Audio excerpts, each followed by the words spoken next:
We are again in Indian writing in English. That is, an Indian who is writing in the English language.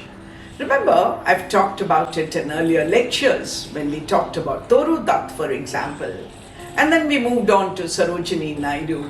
And then, of course, later to Kamala Das. What I really want to tell you is that these Indian poets are not talking about just a decade, but I'm talking about almost 150 years, where we had greater poets too in the 20th century. You've had Nissim Ezekiel, you had Jayant Mahapatra, you've had Shiv K. Kumar, you've had Adil Jaswala, you have Geev Patel, and I can go on and on. Notice I have not mentioned the women poets because we've already done some of them.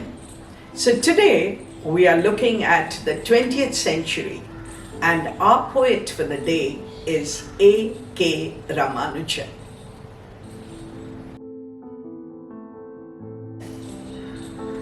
A.K. Ramanujan, poet, translator, linguist, folklorist, and of course, he taught at universities both in India and USA. Born in 1929, he died in 1993. What is interesting about A.K. Ramanujan is he was equally at home in the English language as well as Tamil and Kannada. No wonder he could translate so easily between these languages. He won the Padma Shri, and his famous collection of poems are The Striders, Relations, and posthumously uncollected poems. I must mention here how beautifully he has translated some of our folk tales from India. He also talked about the importance of oral tales and translated from Tamil into English and called it Hymns for the Drowning. Love Poem for a Wife. The title itself makes one smile. What is it about? There are critics who have looked at this poem as a kind of a confessional poem, maybe talking about the failure of marriages, maybe talking about the monotony, maybe about the alienation, etc., etc. The poem begins very interestingly with, really what keeps us apart at the end of years is unshared childhood. You cannot, for instance, meet my father. He is some years dead. Neither can I meet yours. He has lately lost his temper and mellowed. So the poem is being written years after he probably got married, and he's thinking about what they have in common. Well, husband and wife they are. But what is it they do not share? And that is the childhood. Is it good? Is it bad? As the poem goes along, you will realize why to Ramanujan this is important. Because when there is a family get-together, and I'm talking about relatives from both sides, that is the husband's relatives and the wife's relatives are meeting, probably an occasion, probably a wedding in the family, probably a death, probably a new house, it could be anything. But then what happens is, when the brothers of his wife look into the albums and remember things from their childhood, suddenly the husband feels left out. And therefore he says, in rumors, family rumors, in brothers' anecdotes, when they talk about slapping soap on the back, when they look at sepia album and talk about the father in a turban, mother standing on her bare splayed feet. But all that is not important as when they get into a discussion. And what is the discussion about? Ramanujan almost makes fun of it, because the brother and the sister now are talking about where the jackfruit tree was, or where exactly the bathroom was in another house. Is it important or is it not important? But when you come to childhood memories, I think it becomes important. And therefore he says, you got down onto the floor to draw blueprints of a house from memory of everything. And where did you draw it? From newspapers to the backs of envelopes and road maps of the United States. So I just want to tell you that they've probably met in the States. And what are they talking about? You call in your uncle in Kuwait to ask about the bathroom and the well. And then he begins to wonder whether it's a good idea to probably marry your cousin. And so he says, probably only the Egyptians had it right. Their kings had sisters for queens to continue the incest of childhood into marriage.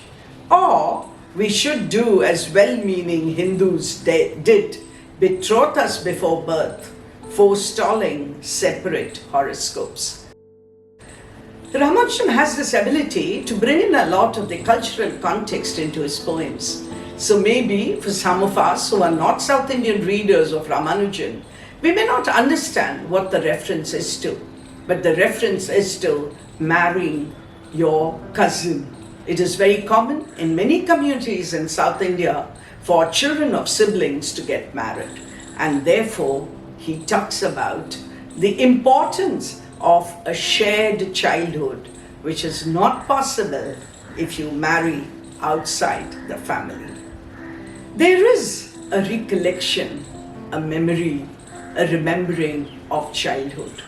There is something about that lost period of one's life which your spouse is now not able to share.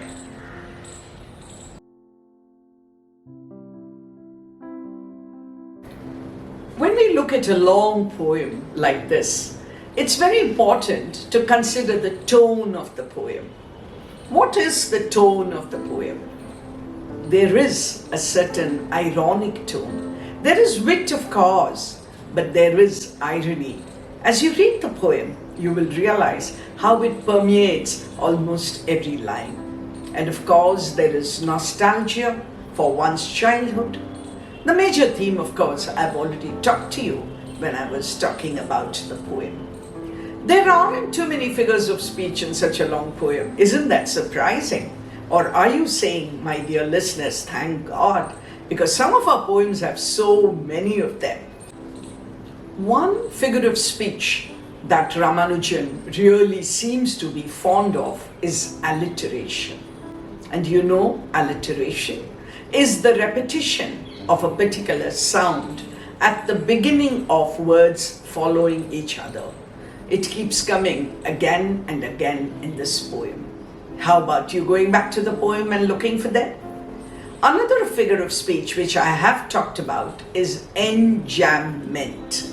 You know, where the line ends somewhere in the middle. That means there is a punctuation mark and therefore you have to stop. So he says, the jackfruit tree in your father's house in Alleppey. Alleppey is the name of a town in Kerala.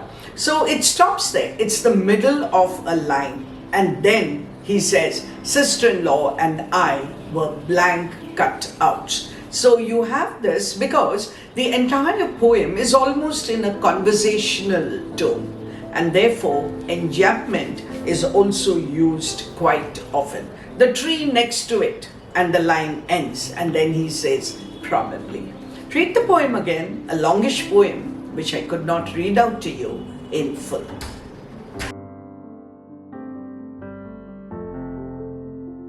Ramanujan wrote a number of poems about relations. In fact, he has a collection called Relations. So it may be a good idea to go and look back, read some of these poems. I'm thinking of a poem like Looking for a Cousin on a Swing. There's one called Obituary, which is about his father. And there's another interesting poem called Among Other Things. Ramanujan is very easy to read and understand. So I hope you will make an attempt to read his other poems.